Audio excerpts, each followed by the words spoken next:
Hello tout le monde et bienvenue sur la chaîne de Poudlard Anima. On se retrouve pour un nouveau vlog, mais un vlog un peu particulier parce que on est le week-end, on est vendredi soir. Je vous dis d'abord la date, le 9 avril, il est 19h05 et je me lance un petit challenge ce week-end. Je vais faire le week-end à 1000, c'est-à-dire que je vais me challenger pour lire 1000 pages dans le week-end.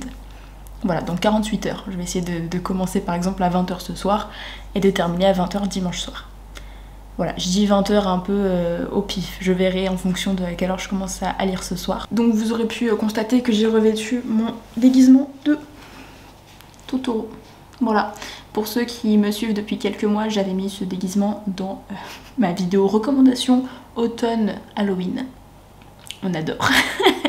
Et je l'ai trimballé à Rennes parce que dans mon appartement il fait assez froid et cette combinaison tient extrêmement chaud, donc je vais être trop contente. J'ai déjà pris ma douche, j'ai envie de me faire un peu un cocon ce soir pour commencer mon challenge littéraire, ça va être trop chouette.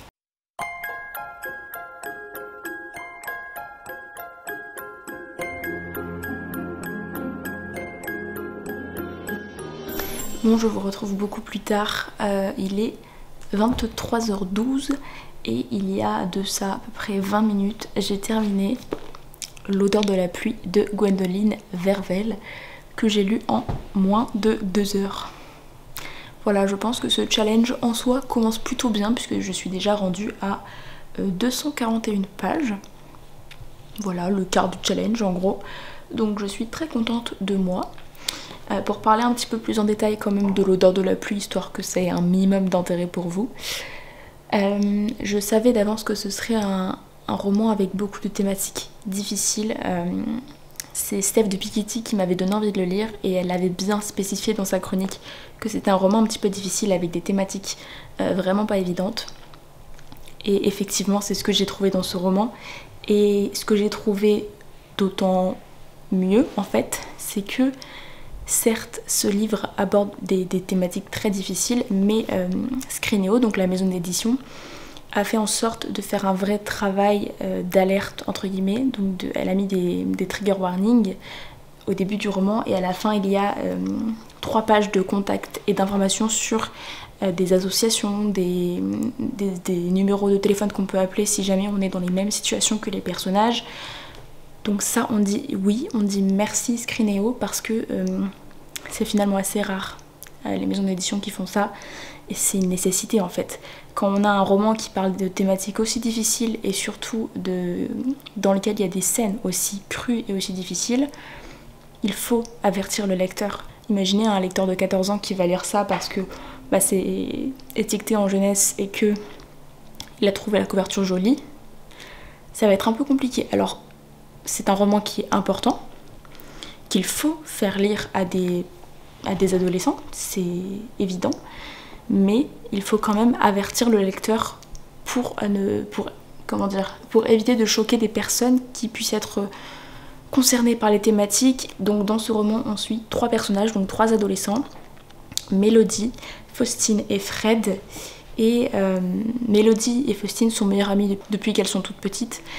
Et elles vont faire leur rentrée en seconde et Fred va faire sa rentrée en seconde dans le même lycée qu'elle, mais lui il a changé de lycée donc il arrive, c'est un peu le petit nouveau si vous voulez, et ils ont tous les 3 des choses à cacher, plus ou moins, et il va se passer des choses pendant cette année de seconde qui vont les transformer à jamais et qui va leur faire prendre conscience de la valeur de l'amitié et de pas mal d'autres choses malheureusement à cause de ce qu'ils vont subir, de ce qu'ils vont traverser. Je vous en dirai pas plus, mais c'est un très beau roman, très difficile. Réellement, c'est difficile comme lecture, mais ça en vaut la peine. Hein. Ça en vaut clairement la peine. C'est important d'avoir des romans comme ça. Au début, j'étais pas très convaincue par la narration. J'aimais pas trop ça. J'ai trouvé que c'était un peu cliché au début. Sur les réactions des personnages, sur leur façon d'être et surtout sur la façon de les faire parler. J'ai trouvé ça un peu cliché. Mais au fur et à mesure, je m'y suis faite, ou alors ça s'est amélioré, je sais pas trop. Et j'ai vraiment trouvé ça très très bon. C'est très très très bien. J'ai passé un très très bon moment de lecture, ça se lit tout seul, hein, clairement. Vous l'aurez compris, je l'ai lu d'une traite. Mais encore une fois, des thématiques difficiles. Donc soyez préparés, lisez les trigger warnings au début si jamais vous pouvez être potentiellement trigger par une thématique un peu difficile, d'autant qu'il y a énormément de thématiques abordées dans ce roman, dont une à laquelle je ne m'attendais absolument pas. D'ailleurs, ça a été une grande surprise quand je l'ai découvert, j'étais en mode je l'avais pas vu venir. Donc très agréablement surprise et excellente lecture, vraiment une excellente lecture que je vous recommande. Encore une fois, faites attention à vous si vous vous lancez dedans, préservez-vous, mais lisez-le si vous vous en sentez capable, parce que c'est vraiment un bel ouvrage, c'est vraiment un très bel ouvrage, surtout que c'est le premier roman de l'auteur, donc je pense que c'est une auteure prometteuse. Je pense que ça se voit, je suis un peu fatiguée ce soir, donc je pense que je vais me faire une petite tisane et je vais aller me coucher.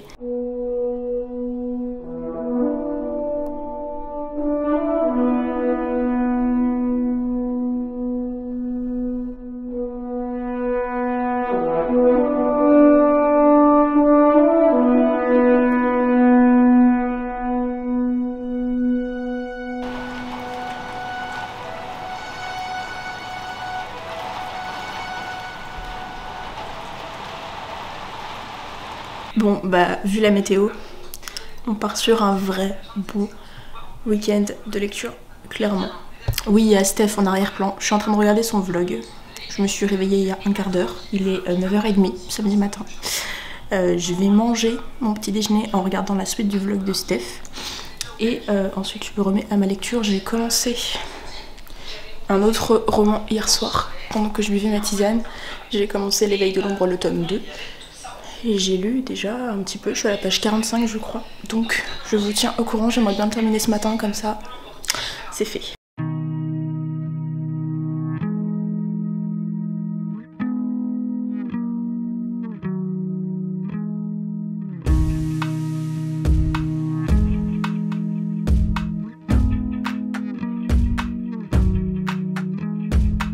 Il est 13h30, j'ai pas encore mangé et j'ai surtout pas encore terminé mon livre.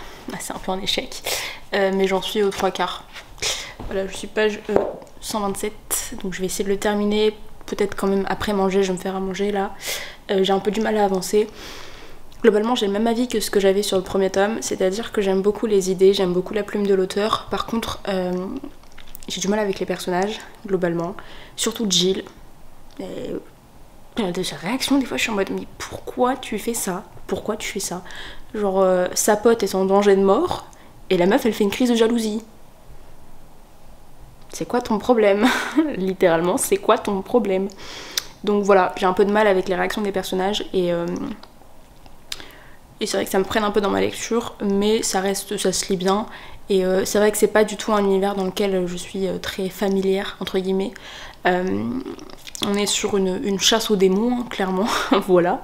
Et c'est pas du tout ce que j'ai l'habitude de lire, donc peut-être que c'est aussi ça. Mais clairement, les personnages me sortent un peu par les trous de nez. Le seul qui est plutôt comment dire, pas trop mal, c'est Nicolas, que j'aime bien. Betty aussi, elle a des réactions un peu stupides des fois, donc voilà, j'essaie de passer outre. De toute façon, je vous l'ai dit, mais j'ai largement préféré La Dernière Guerre de cet auteur, qui est de la fantasy, alors que là, c'est du fantastique. Voilà, j'ai un peu plus de mal avec le fantastique, il faut dire, donc voilà. Bon, je vous retrouve, il est 15h49, je viens à l'instant de terminer le tome 2 de L'éveil de l'ombre, qui finalement m'aura pris un petit peu plus de temps que ce que je pensais. J'ai eu du mal à m'y remettre, je lisais un chapitre par-ci, un chapitre par-là. Pas parce que j'ai pas aimé, mais parce que, comme je vous l'ai dit, j'ai eu un peu plus de mal à me faire au personnage dans ce tome-là. Jill m'a pas mal insupportée, donc c'est vrai que c'était un petit peu plus compliqué. Par contre, il y a une révélation à un moment donné, j'étais choquée. Genre il s'est passé un truc, j'étais en mode what? Donc j'ai continué à lire et j'étais tellement prise que j'ai fait cramer mon repas. Voilà. Super, on est content.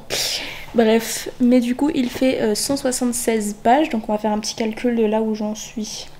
Celui d'hier faisait 241 pages, plus 176, j'en suis à 417 pages lues dans mon challenge. Donc ce qui est déjà pas mal. Cela dit, j'en suis pas encore à la moitié, donc il aurait fallu que j'atteigne cette moitié avant 21h ce soir. Comme ça, on va dire que Je fais moite-moite. Si je peux dépasser les 500 pages ce soir avant 21h, c'est même encore mieux. Comme ça on prend de l'avance. Donc à voir.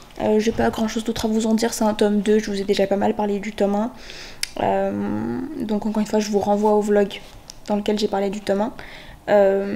J'ai le même avis que ce que j'avais sur le tome 1 globalement. Encore une fois j'aime beaucoup la plume de l'auteur, mais les personnages de cette saga, en fait c'est pas que je les aime pas parce que en un sens je suis quand même attachée à eux, je les aime bien, mais juste je trouve qu'il y a des réactions qui sont pas crédibles et j'ai un peu de mal avec certains des événements qui se passent autour des personnages. Voilà. Et puis comme je vous le disais, c'est pas le genre d'univers dans lequel je me sens le mieux. En toutes ces questions de démons et tout, c'est pas ce qui me plaît le plus. Mais ça reste très plaisant à lire. Et il y a encore un tome 3 qui doit sortir, donc je lirai le tome 3 avec plaisir. Je sais pas ce que je vais lire maintenant, dans ma pile de livres que j'avais prévue. Je ne sais pas. C'est compliqué ma tête aujourd'hui.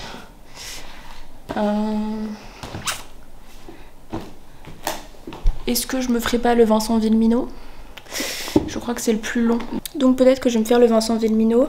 De toute façon je me dis que si je me fais celui-là, il faut que je le commence pas trop tard parce que comme c'est quand même le plus gros de la pile, il faut que j'ai un maximum de temps pour le lire. Je pense que ça va être un page turner, clairement.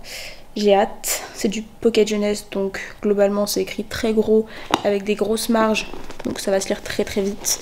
Et j'ai hâte de me faire un avis dessus, donc je pense que je vais me lancer là-dedans. Bon, je reviens très rapidement parce qu'il est 1h du matin.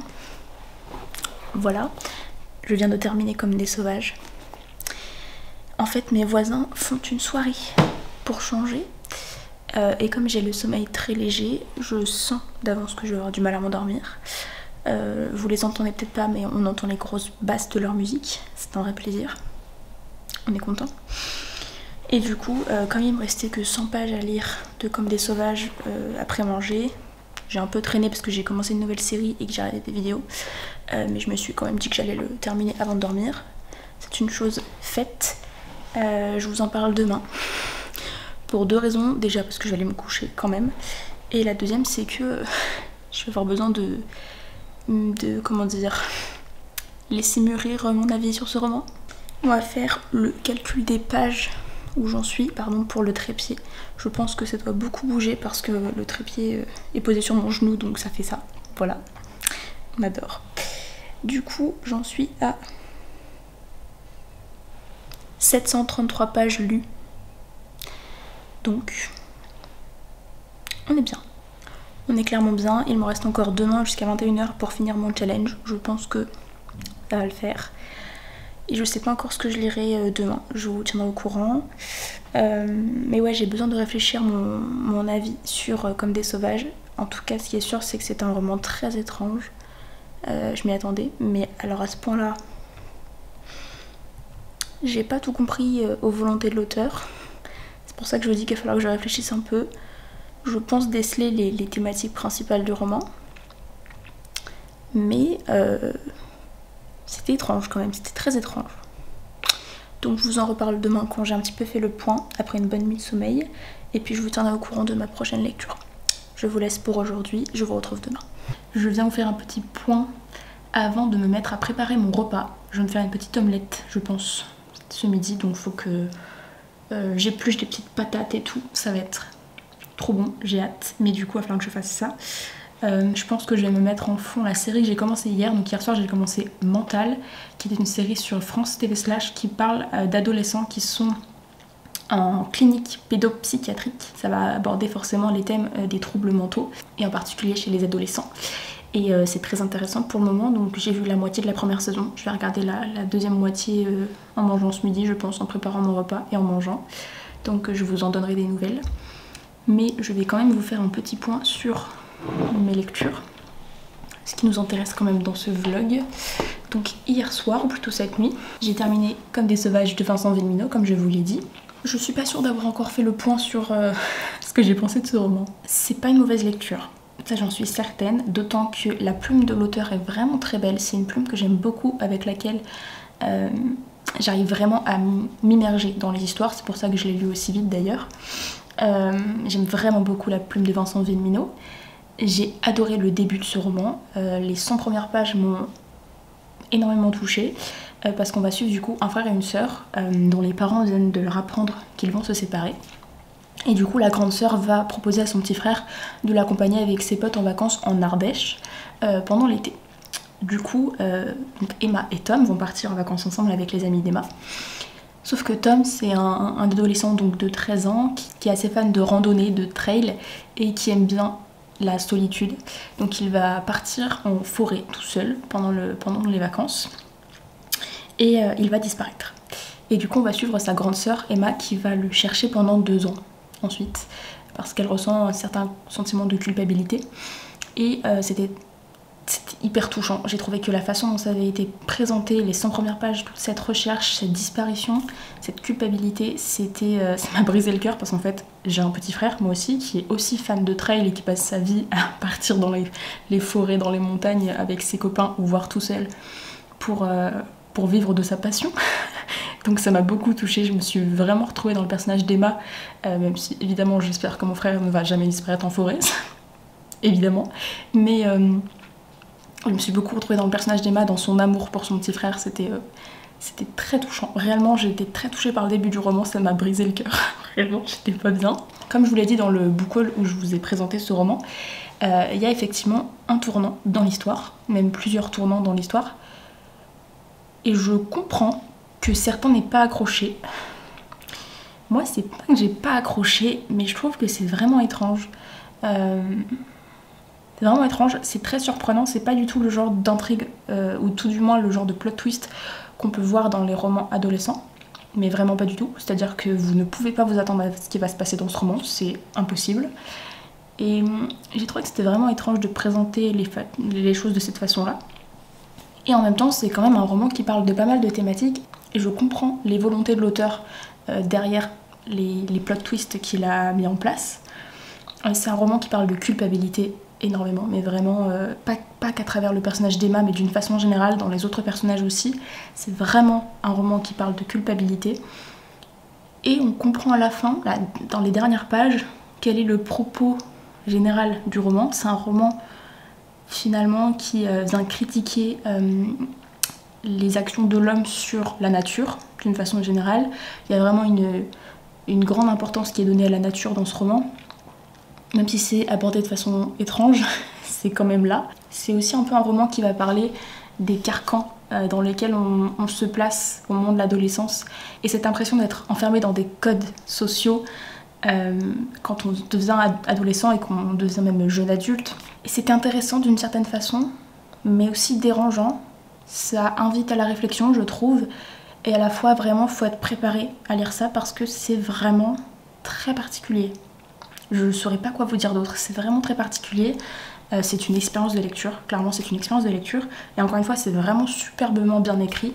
Et je peux pas dire que j'ai pas aimé, parce que globalement je l'ai dévoré et que ça m'a apporté des réflexions, ça m'a apporté des questionnements. Mais c'était bizarre, c'était vraiment bizarre. Voilà, je ne sais pas trop quoi vous dire de plus sur ce roman. Peut-être que quand j'aurai plus fait le point sur mon avis, j'aurai plus de mots pour en parler, mais là c'est particulier. Donc voilà, j'ai presque plus de batterie, donc il faut que je m'arrête. Mais je vous le recommande si jamais vous êtes intrigué par ces thématiques, parce que je pense que ça peut être une expérience de lecture quand même intéressante. Et du coup ce matin j'ai commencé ma dernière, je pense, lecture du challenge, qui est Et je danse aussi de Jean-Claude Morleva et Anne-Laure Bondou. Donc il fait un peu plus de 300 pages, et hier soir avec Comme des sauvages, j'ai atteint les 733 pages de lecture. Donc il m'en restait 267 à lire pour aujourd'hui. Je suis à la page 55. Donc je vais avancer tranquillement, clairement je suis très large pour mon challenge. Il me reste 200 pages à lire de ce roman. Ça devrait le faire. Dans ce roman, on va suivre une correspondance épistolaire par mail. Je sais pas si épistolaire ça correspond vraiment juste aux lettres, ou si on peut parler aussi de mail. Vous avez compris. Entre un auteur à succès qui s'appelle Pierre-Marie Soto et une de ses lectrices qui s'appelle Adeline. Et cette lectrice va lui envoyer un jour un colis avec on ne sait pas quoi à l'intérieur. Et c'est ce colis, cet envoi, va commencer à lancer du coup cette conversation qu'ils vont avoir. Du coup pour le moment j'ai lu que 55 pages donc je peux pas trop vous en dire non plus. Mais j'aime bien, c'est deux auteurs que j'aime beaucoup. Donc je pense que j'ai bien aimé d'une façon générale. J'ai hâte de me faire un avis global dessus. Je vois déjà qu'il y a des thématiques importantes à aborder, notamment la grossophobie. Mais franchement ça m'a l'air intéressant. Donc j'ai hâte de me faire un avis dessus. Je l'ai choisi clairement parce que je voulais un peu de légèreté. Parce que L'odeur de la pluie, encore une fois je vous l'ai dit, c'est pas une lecture évidente de par les thématiques. L'éveil de l'ombre, j'ai eu un peu de mal à avancer à cause des personnages. Et comme les sauvages, c'était bizarre. Voilà, je n'ai rien d'autre de plus à dire, c'était très bizarre. Donc je me suis dit que celui-là il passerait comme une lettre à la poste après, clairement. Et du coup, une fois que j'aurai terminé, j'aurai validé mon challenge, donc je pense qu'on sera bien pour ce vlog. Hello, je vous retrouve pour clôturer le vlog. Je vais pas prendre trop de temps. Il est 20h28, nous sommes donc dimanche soir, à une demi-heure de la fin de mon challenge. Sauf que j'ai réussi mon challenge, donc je vais arrêter là pour la lecture ce week-end. Je vais aller manger, et puis je vais aller me coucher tôt, hein, parce que clairement la fatigue se fait ressentir alors qu'on est dimanche soir et que ça devrait être l'inverse. Donc je vais aller me coucher tôt. Mais j'ai terminé, et je danse aussi de Jean-Claude Morleva et Anne-Laure Bondou. Et je dois vous dire que j'ai eu du mal à me mettre dedans. Quand je vous ai parlé ce matin, j'étais page 55. Et je suis restée bloquée à la page 55 jusqu'à 17h, je pense. J'ai regardé une série en fait et j'ai mis du temps à faire mon repas. Voilà. Du coup, c'est vrai que j'ai pas du tout lu en fait, de tout l'après-midi. Et une fois que je m'y suis remise, donc vers 17h, je n'ai plus pu le lâcher. D'abord dans un souci de réussir mon challenge, c'est-à-dire que j'étais au taquet pour réussir, donc je lisais. Sauf que j'avais du mal à me mettre dedans. J'avoue que le début, j'aimais bien dans l'ensemble, mais je pense que c'est le caractère épistolaire de ce roman qui m'a un peu rebuté sur le départ. Et en fait, il s'est passé un événement, un espèce de petit mystère qui débarque et qui m'a donné envie de lire en fait la suite et de dévorer en fait la suite parce que je voulais des réponses à mes questions. Et en fait, c'est un roman pratiquement un peu d'enquête, mais à la sauce contemporaine quand même. C'est-à-dire qu'on reste dans un roman contemporain, mais qu'on sent qu'il y a un mystère derrière qui va être élucidé. Et j'ai beaucoup aimé, je voulais vraiment savoir le fin mot de l'histoire, et c'est ça qui m'a tenue en haleine du coup pour le terminer. Il faisait 311 pages. Il fallait que j'arrive à la page 267 pour réussir mon challenge. Donc j'ai réussi mon challenge, et j'ai lu donc 1044 pages entre vendredi soir et maintenant. Donc je suis plutôt fière de moi, c'est cool. J'ai vraiment beaucoup aimé du coup en définitive, malgré le fait que le début ait été un peu compliqué. C'est un roman qui aborde pas mal de thématiques. Notamment j'ai trouvé que c'était très sympathique d'avoir un roman avec autant de belles valeurs familiales prônées. Je trouvais que c'était très chouette. Le personnage principal masculin a notamment 6 enfants et plusieurs petits-enfants. Et c'est un peu le centre de son monde en fait. Et j'ai trouvé ça très très beau. Et c'est aussi un roman qui va nous parler d'amour, de déception, de trahison. et j'ai beaucoup aimé. Voilà, si ça vous tente, un petit roman épistolaire avec un petit mystère autour et puis pas mal de thématiques intéressantes, je vous le recommande. J'ai beaucoup aimé la chimie qui existe entre les deux auteurs. On sent qu'ils ont vraiment travaillé ensemble et je trouve que ça fonctionne très très bien. Ce sont deux auteurs que j'admire déjà personnellement dans leur roman individuel, mais je trouve qu'ensemble ils fonctionnent très très bien et je suis vraiment contente de l'avoir découvert. C'était une chouette lecture et puis ça se lit tout seul, clairement ça se dévore, donc foncez, voilà, foncez sur ce petit roman si ça vous intéresse. Encore une fois, c'est une conversation épistolaire, il n'y a aucun moment narré, à part si vous considérez qu'un mail c'est narré, mais voilà, effectivement c'est narré, mais pas exactement de la même façon que dans les romans habituels, donc j'ai beaucoup aimé, voilà, je vous le recommande. Et donc voici mon petit bilan du week-end. Je suis plutôt contente, ça sonne bien. J'ai quand même réussi à lire 4 romans en 48 heures. C'est plutôt cool. Je dirais que ma meilleure lecture des 4, ça a été L'odeur de la pluie. Mais celui-là n'est pas loin non plus. Mais comment dire, celui-là, je pense que le fait que j'ai moins accroché au début, ça le fait descendre entre guillemets dans le classement. Et celui-là, ce que je lui reproche, c'est l'écriture de l'auteur. Ça se sent que c'est un premier roman et j'ai pas toujours été très en adéquation avec la pertinence des choix narratifs. Voilà. mais un roman coup de poing avec beaucoup de thématiques très importantes, donc il était vraiment très très bien. Et après ces deux-là, je les mets un peu sur le même pied d'égalité, je les ai beaucoup aimés tous les deux, et en même temps, j'ai pas mal de choses à leur reprocher aussi, donc c'est pas des mauvaises lectures, je me suis bien amusée avec les deux, c'était des lectures qui m'ont amené soit à la réflexion, soit à découvrir plus en détail un univers que j'avais déjà beaucoup aimé dans un tome 1.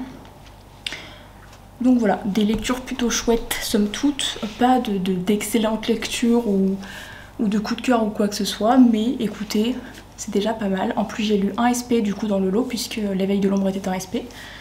Donc écoutez, moi je trouve qu'on est pas mal. Je vous laisse ici, j'espère que vous avez passé un bon moment en ma compagnie avec cette vidéo. Dites-moi si ça vous intéresse que je fasse des challenges un peu comme ça, je trouve que c'est plutôt cool. C'est vrai que les challenges me permettent en général de réaliser des objectifs, alors ça dépend lesquels. Les challenges du type le Cold Winter Challenge, c'était un gros fail, vraiment.